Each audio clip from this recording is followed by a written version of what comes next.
قرار عاجل من اتحاد الكورة في أزمة أحمد مصطفى زيزو البالونة. هقول لك التفاصيل وأقول لك بقى الحكايات والروايات النهاردة في بعض الأخبار أثار لجمهورنا العزيز. ولكن قبل أي حاجة يا زملكاوي اضرب اللايك المتين، عايز الفيديو ده يوصل ل 500 لايك. ويلا بينا بقى على أول خبر. قرار اليوم من اتحاد الكورة في أزمة الزمالك. هذه الجلسة لمناقشة ما ورد في أقوال أحمد سيد البالونة لاعب الفريق السابق ولاعب الأهلي الحالي خلال التحقيق الأخير الذي تم إجراؤه معه. شهد مقر اتحاد الكرة اليوم عقد جلسة استماع خاصة لنادي الزمالك أمام المستشار محمد المشطة المستشار القانوني للاتحاد. هذه الجلسة لمناقشة ما ورد في أقوال طبعا الزيزو البالونة. وخلال الجلسة طلب المستشار القانوني لنادي الزمالك منح النادي مهلة إضافية لتجهيز كافة المستندات والأوراق الرسمية اللازمة للرد على تصريحات البالونة وتوضيح موقف النادي بشكل كامل. وبناء على هذا الطلب قررت اللجنة القانونية باتحاد الكورة الموافقة على تأجيل الجلسة لمدة شهر كامل لإتاحة الوقت الكافي أمام الزمالك لاستكمال ملفه وأوراقه. ولكن يا جماعة أنا بقول لكم القصه بتاعت البالونه قصه واضحه وما فيهاش اي مشكله على نادي الزمالك. انا مش عارف ليه تم يعني تاجيل الجلسه، ولكن الزمالك عنده حق. والكلام اللي زيزو او البالونه بيقوله ان هو عايز ياخد عقده مرتين. العقد اللي هو خده بيبقى مكتوب تحت في البنود، فهو عايز العقد وعايز كمان الفلوس اللي مكتوبه تحت في البنود. يعني عايز عقده مرتين، يعني شغل جعانين زي ما بيقولوا. انا اسف جدا طبعا، ولكن الشغل ده يعني عيب لاعب. يعني خدت كل حاجه، خسرت الزمالك ورحت الاهلي، خدت الملايين وخدت الفلوس، ورغم كده لسه مصر على ان انت تفضل جعان زي ما انت. فحاجات غريبه بيعملها البالونه الفتره الاخيره. ولكن باكد ليكم الزمالك ليه حق مليون في الميه، وهياخد حقه من البالونه وابوه.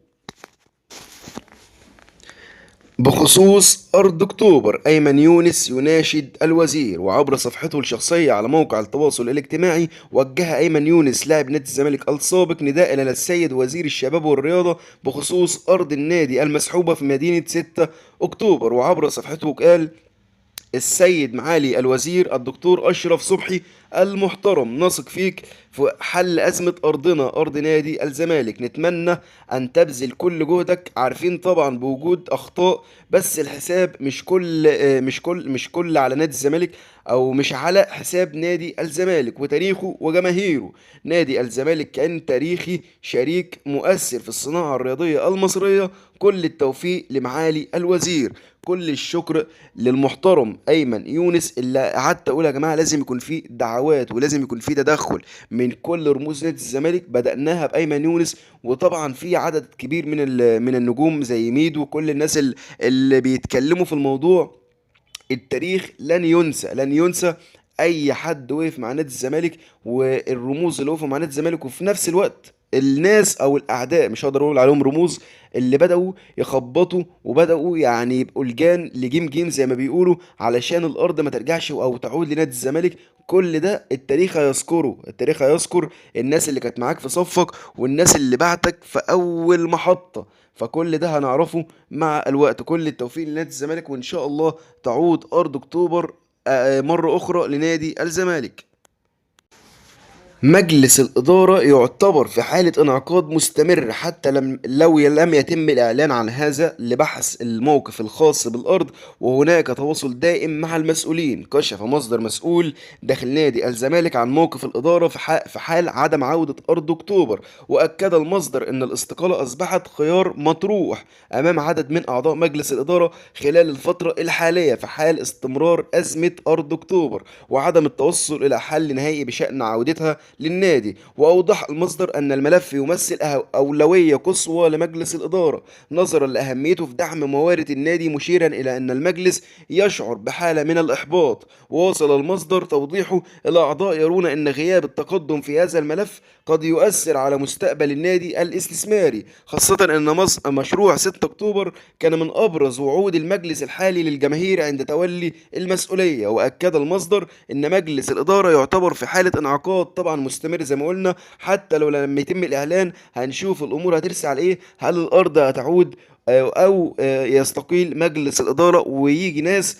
تقدر ترجع الأرض وتقدر ترجع كيان نادي الزمالك لوضعه ومكانته الطبيعية. كان الله في عون جمهور الزمالك.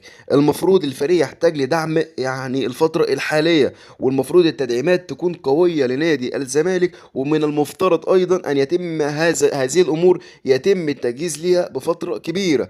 كشف مصدر داخل نادي الزمالك عن الموقف الحالي لنادي الزمالك من صفقة الشتاء، الانتقالات الشتوية القادمة في يناير. المفترض أن الفريق يحتاج لتدعيم. طبعا زي ما قلنا، أكد مصدر أن مجلس الإدارة لم يفتح حتى الآن ملف صفقات يناير الخاصة بفترة الانتقالات الشتوية، مؤكدا أنه لن يتم أو لم يتم الدخول في أي مفاوضات رسمية مع لاعبين جدد حتى هذه اللحظة.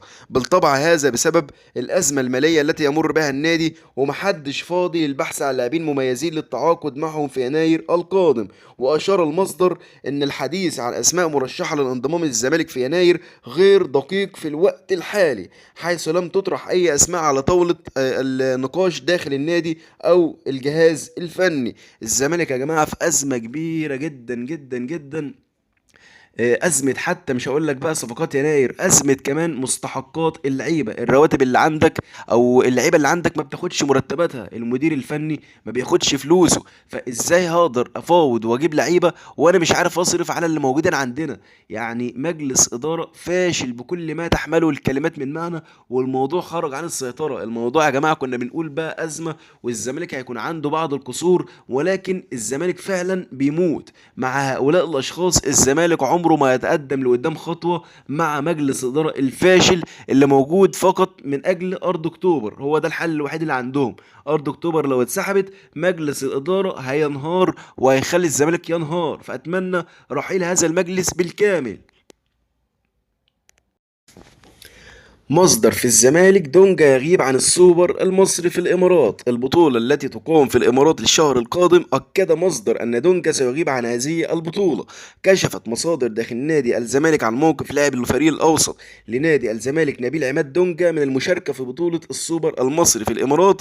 البطولة طبعا اللي تقام قلنا الشهر القادم، حيث تأكد غيابه رسميا عن المشاركة في بطولة كأس السوبر المصري، حيث دونجا لن يسافر مع بعثة الفريق إلى الإمارات. هذا الغياب بسبب تنفيذ عقوبة الإيقاف الصادرة بحقه من اتحاد الكورة، والتي تمتد لأربع مباريات قادمة، منهم طبعا مباراة السوبر زي ما قلنا، مما يعني غيابه عن نسختين متتاليتين من البطولة. وأضاف المصدر أن غياب اللاعب لا يرتبط بالأزمة السابقة التي حدثت بينه وبين مدير الكرة عبد الواحد السيد وزميله مصطفى شلبي، مؤكدا أن جميع الأطراف حصلت على عفو رسمي بعد الواقعة التي حدثت في السابق، ولكن سبب غياب دونجا هو العقوبة التأديبية الرسمية التي تم توقيعها بعد العودة من الإمارات من اتحاد الكورة، والتي شملت إيقاف الثلاثي دونجا وشلبي وعبد الواحد السيد لمدة 4 مباريات.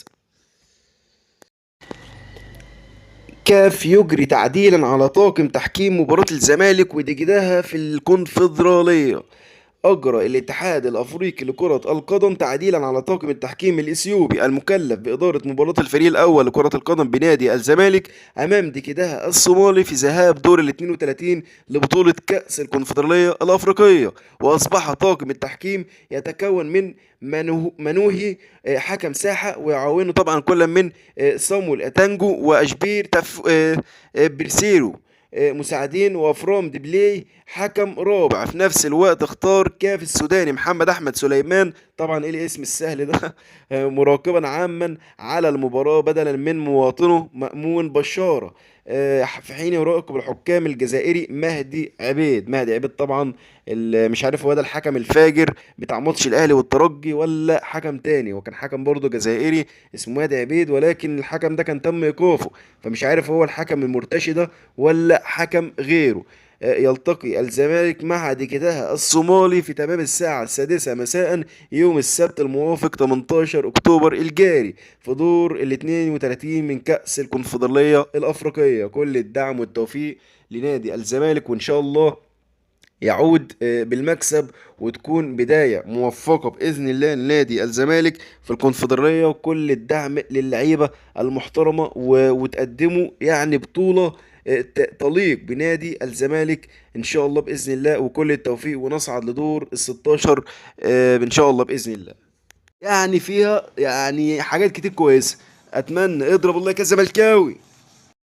الغندور يزف بشرى سارة للاعبي الزمالك. وتعاني القلعة البيضاء من أزمة مالية طاحنة خلال الفترة الماضية عقب سحب عرض أكتوبر. زف الإعلامي خالد الغندور بشرى سارة إلى لاعبي الفريق الأول الكروي في النادي قبل انطلاق مشواره الأفريقي، وأشار أن مجلس إدارة الزمالك بقيادة حسين لبيب أبلغ جون إدوارد المدير الرياضي بصرف جزء من مستحقات اللاعبين، وتابع خلال الأسبوع الحالي من أجل فرض التركيز والاستقرار على الفارس الأبيض. وجاء ذلك عقب إصرار كبير من إدوارد، وأكد على أن لاعبي الزمالك على تواصل بشكل يومي مع جون إدوارد بشأن هذا الملف وتلقوا وعودا بحله سريعا. وتعاني طبعا القلعة البيضاء من مشاكل خلال الفترة الماضية. بإذن الله بعد حل مشكلة أرض أكتوبر كل الامور الماديه في نادي الزمالك هتكون في افضل حال، ولكن في ظل وجود هذا المجلس برضو هقول لكم يعني هيكون في بعض الاخفاقات. مجلس اداره ما بيحاولش او ما بيدفعش جنيه من جيبه، كل اللي بيعمله هو واخد مركز وواخد ايمج بكونه رئيس النادي او بكونه طبعا اعضاء مجلس اداره الزمالك، ولكن لم يفيدوا نادي الزمالك باي شيء حتى اللحظه اللي بكلم حضراتكم فيها. كابتن حماده عبد اللطيف بعد ما طبعا مهاجم الزمالك وبقى بيتكلم للاهلي وبقى لجنه من لجان جمال جبر، المكافاه انه ظهر على قناه ام بي سي طبعا مع مهيب الاقرع اللي طلعه بقى علشان يحكي بقى ويتكلم. طالما انت جيت معانا او جيت في صفنا وبدات تهاجم في الزمالك يبقى خلاص هناخدك بقى وتظهر على الشاشات وتبقى خلاص بقى توصل للمكانه اللي المفروض توصل لها. ده النهج والمنهج بتاع الاعلام المصري عندنا، سواء كابتن مهيب او سواء ابراهيم فايق، ايا من الاعلاميين الفشله الفسده اللي موجودين في الرياضه المصريه. طالما بتهاجم الزمالك وطالما بتدافع عن الاهلي يبقى وجودك هيكون ميسر ومسهل جدا. دي رساله يا جماعه لكل رموز الزمالك. عايز تظهر الاعلام، عايز خلاص بقى يعني تتشاف في كل حته وتبقى ترند، هاجم الزمالك وافتح النار على الزمالك ودافع عن الاهلي علشان تكون انت المختلف. دلوقتي الهجوم يا جماعه السهل كان بيعمل زمان يجيب لك كابتن شوبير يهاجم الزمالك، ما كانش خلاص الموضوع بقى الطبيعي. شوبير يهاجم الزمالك، اسامه حسني في قناه الاهلي يهاجم الزمالك، ده بقى الطبيعي. لكن اللي غير طبيعي ان نجوم الزمالك نفسهم هم اللي يهاجموا الزمالك. ده طبعا بقى بدأ في الجان، بدأ يعني شغل تنظيم يعني صعب جدا اللي بيحصل في الفترة الأخيرة مع نادي الزمالك. لا يتحمله أحد، لا يتحمله أحد سواء من نجوم الزمالك اللي بيتم توجيههم الفترة الأخيرة للهجوم على نادي الزمالك، أو من أعداء الزمالك بقى الأزليين، سواء بقى شوبير، مجلس إدارة الأهلي بالكامل، الإعلام الأهلاوي، كل الناس طبعا اللي مسؤولة عن تدمير نادي الزمالك.